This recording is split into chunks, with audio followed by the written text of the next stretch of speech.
Malayziyadagi bir necha islomiy tashkilot ochiq xat e'lon qilib, maxsus Uyg'ur davosiga yordam beradigan bir munbar qurganligini jakarlagan.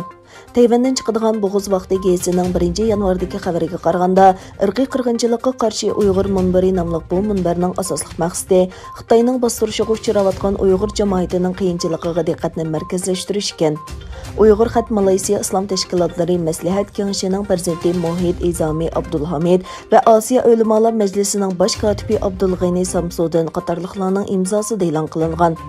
Ochiq xatda mundaq deyilgan: Gerçi Xitoy Uyg'urlarning nohaq muomalalarga uchirganligini izchil rad qilib kelgan bo'lsa-mu, bizning maydonimiz dunyo jamoatchiligining Uyg'ur masalasida sukutda turmaydiganligini namoyon qiladi.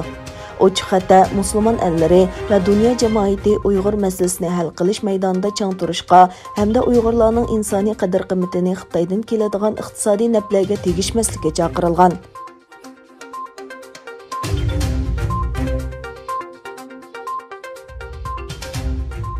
Türkiye Gelecek Partisi İstanbul'daki Xitoy bosh konsulxonasi oldida 16 kundan buyon faoliyat qilayotgan Uyg'urlarni ziyorat qilib, ularni qo'llaydiganligini bildirdi. Bir necha haftadan buyon Xitoyning İstanbul'daki konsulxonasi oldida g'oyib urug' tuqqanlarining izda erkin qilayotgan Uyg'urlar hozirgacha hech qanday javobga erisholmadi. Bir turkum Uyg'ur yosh 2 haftadan buyon konsulxona oldida yig'ilib, Xitoy doiralaridan jazo lagerlarida qamalgan oilasi va yaqinlarining qo'yib berilishini talab qilayotgan edi.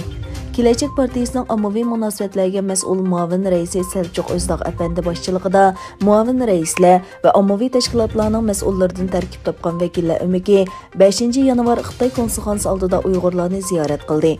Sharqi Turkistonga zulmlardan va Uyg'urlarning ahvolidan xabardor ekanligini aytgan Özdağ Efendi, partiya raisi va sobiq bosh ministri Ahmad Davutoğlu'ning salomini yetkazish bilan birga o'zlarining har vaqt Uyg'urlarni qo'llaydiganligini bildirdi. U yana Uyg'urlarni andishiga selayotgan Xitoy Turkiya o'tkazib berish kelishimiga norozilik bildirib mundaq dedi: Turkiya Cumhuriyeti hukumati Xitoy bilan qaytarib berish kelishimini tuzmoqchi. Davlatlar orasida bu xil kelishimlarni tuzishga bo'ladiganligi rost, ammo Xitoy oldi bilan demokratik davlat bo'lishi kerak. Xitoy oldi bilan ochiq bo'lishi kerak. Xitoy oldi bilan kishilik huquqqa hurmat qilishi va eshigini ichishi kerak.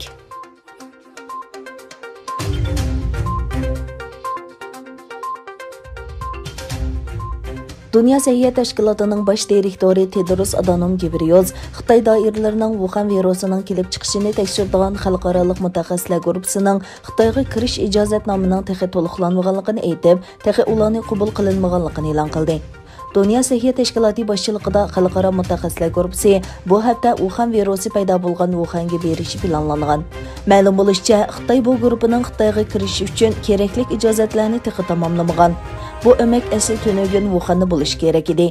Yana bir tarafdan Amerika prezidenti Donald Trump Xitoyni Wuhan virusi yuqumini dunyoga kechikib ma'lum qildi va har fursatda bu yuqumni yapmoqchi bo'ldi deb ayblab keldi.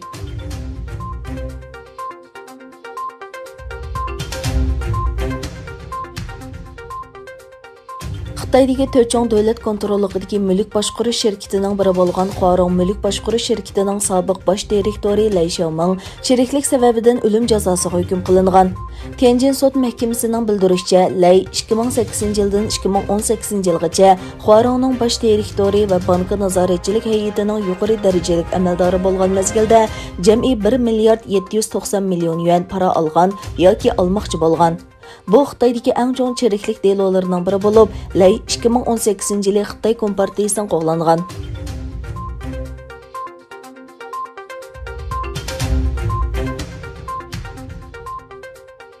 Amerika Tashqi ishlar ministri Mike Pompeo Newsweek gazetida yozgan maqolasida Xitoyning yadro qurollarining iqtidor qurilish faoliyatida ochiq oshkora bo'lishga chaqirdi.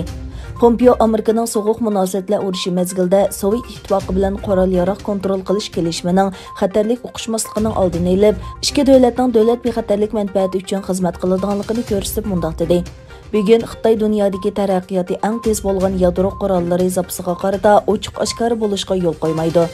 Pompeo Xitoyning navbatda qanchalik yadro quroli borligini va bulardan qanchaligini yana taraqqiy qildirishni o'ylayotganligini e'lon qilishni rad qilganligini ta'kidlab, Xitoy bu masalada Birlashgan Davlatlar Tashkiloti bexatarlik kengashining 5 doimiy a'zosi ichida eng ochiq bo'lmagan bir davlat dedi.